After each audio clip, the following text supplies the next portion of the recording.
I'm Edward. And I'm much braver now than I used to be. So a braver Namibia is actually not about Namibia. It's about me. A braver me equals a braver Namibia. It was Gandhi who said, be the change you want to see. So let me tell you about my journey. I wasn't as brave as I am now. But that's not about being strong and having a lot of strength and playing rugby and being that guy in the corporate ladder that you think will get there by just moving on and having all the power and all the might. It's actually because I've gained courage. And I've seen things that made me look differently at this world. So where did it start? About 3 years ago, my family and I came to Namibia. I'm a born Namibian. I was born in Oshakati, in the far north of Namibia, very close to Angola. But then we moved to South Africa, and I lived there most of my life. So we came back 3 years ago. And returning here was tough. There was a few practical things like moving house and finding schools for the 4 kids and my wife finding a work, all of that. But what actually happened inside of me is I've realized what it is to be a foreigner.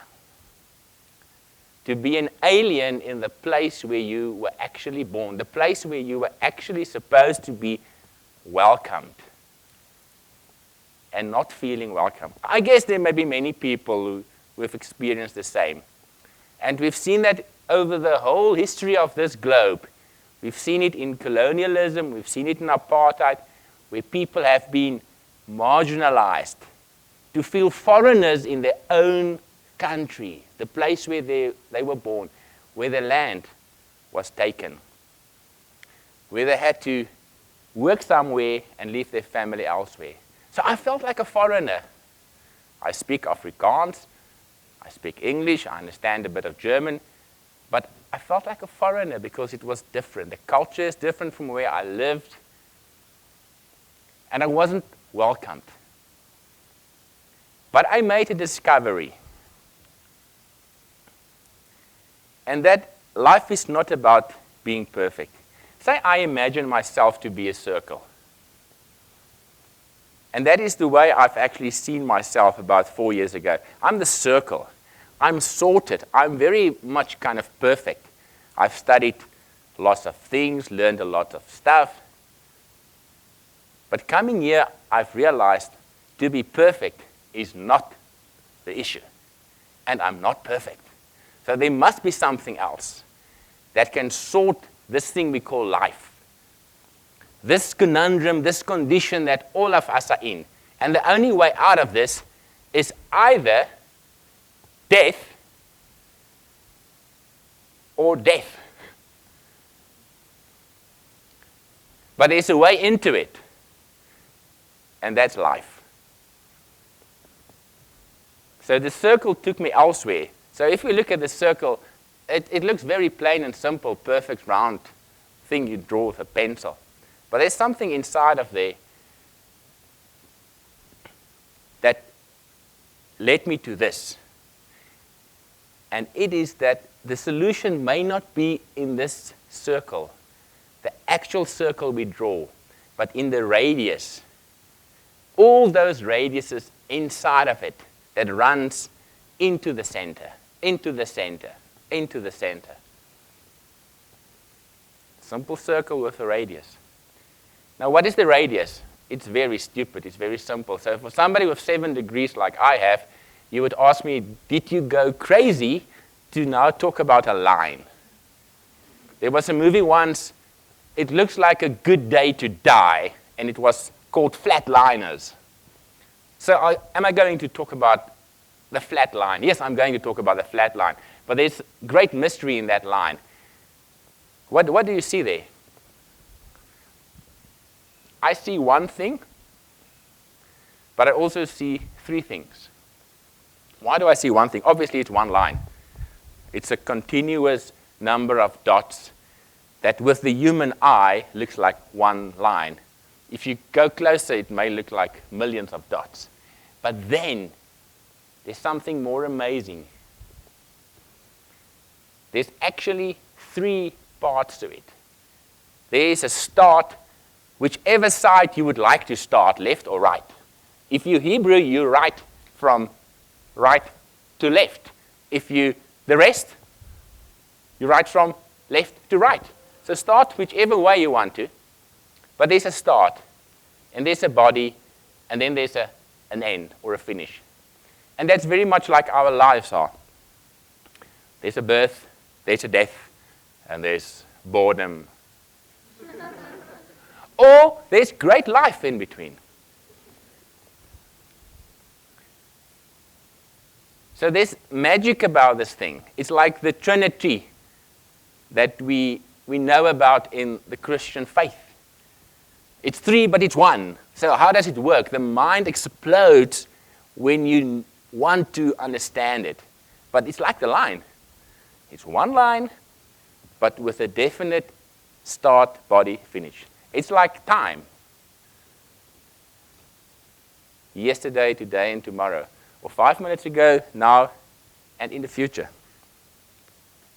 So where am I taking you? The discovery I made is that this is a journey. I am a journey. This body is on a journey. So what are these 3 things? And I obviously need to simplify it for myself, for me to remember it and to tell my kids about it. Because I also have the responsibility of educating them with my wife. So what are these 3 things? Look at yourself. Or imagine looking at yourself in a mirror. What you see is not only a face, it's a whole body. We don't have a body. We are bodies. This thing, if I wish this thing away, I'm gone. So fundamentally, we need to start, and that is the main discovery I made, with this body. So this body is the first thing I need to kind of find. I'll get back to communication. The second thing I realized, and growing up in a Western world, is that there's a mind. So we associate it with the brain inside, but it's much more. But at least we agree there's a mind, something that is the thinking vessel, the thinking tool. So all of us have that, even if we don't have arms or legs. And then we also agree that we have a heart, which is not only the pump, but it's actually the center of our emotions, from where we become passionate, where we cry, where we have joy. So what's the beauty of this? The beauty is that this body, like your body, is a tool. It's a tool for communication. This body is the vessel in which there is another tool, the mind. This body is the tool in which there's another instrument, the heart. So to make it simpler, I've selected the 3 words, the 3 comms. And from Latin it means bring together. Bring together. So, what is communication about? And how did I become braver?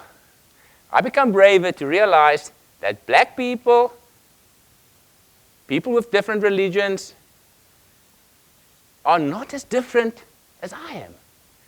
I need to discover them. And how do I do that? I communicate.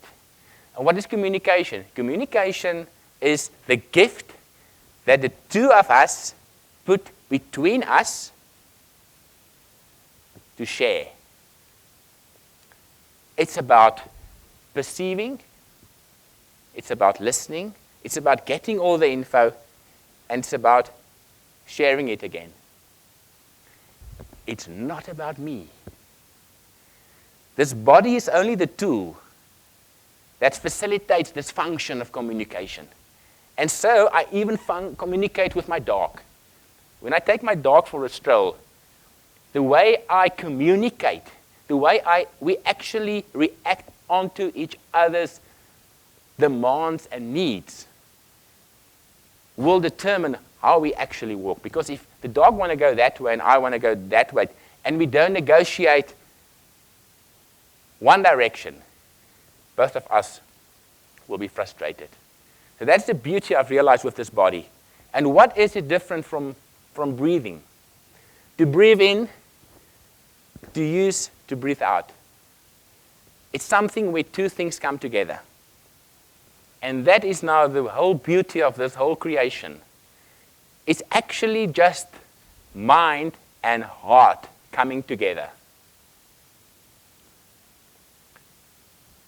So I'm a Westerner. I grew up in a Western nationalistic education system where 1 + 1 was 2. But now, 1 + 1 isn't 2 anymore. 1 + 1 is 3. Because the one mind and the one heart combines via communication to be 3 things. Which is actually 1. So are you confused? No, because the mind can actually understand that. Our mind and heart can come together via this communication. Let's just spend a few minutes on mind. I've studied the Western way of thinking, and when I discovered the Eastern way of thinking, I've realized it's also 2 worlds coming together. It's also this beautiful place in the Middle East where the West and the East come together in Jerusalem or Israel or whatever you want to call it. It is where knowledge turns into insight and wisdom. It's the place where what we study is not only in the books, but it's part of our whole makeup, our character. So in the end, this wisdom, this character, is the thing that we want to build. Not with blood. I get very excited about these things. But by the ink that we write in our hearts, in the way we live. Enough about mind. Heart. I'm also an accountant, so I'm not supposed to be emotional. Or that's what we think. But I discovered to be emotional and to be aware of the emotional hurt and pain in this world and the need to address it is of such fundamental importance that I cannot ignore it in myself and anywhere else. And that is where the word compassion came to me. Compassion is not about me jumping around here and being joyful and happy or go into the corner and cry if things doesn't work out. Compassion, I've realized, is again, there's 2 things coming together. Compassion is where my care for you and your care for me meet each other halfway to serve each other. And that is what love one another means. And it doesn't happen without communication. It doesn't happen without also understanding. So the whole beauty of this model is that wherever we start off, if we start off with communication or comprehension or compassion, it needs to be aware of the other one. So if I don't use my mind in communication and only relying on my heart, we will not solve many problems. If I think that the other people know what I think and believe, and I don't communicate it, I can have the most brilliant mind and the most compassionate heart, but nothing will happen.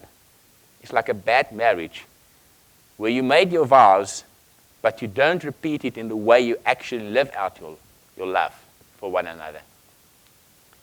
And then if we have no heart, we can have the greatest mind, we can be the best orators, but we will get nothing done.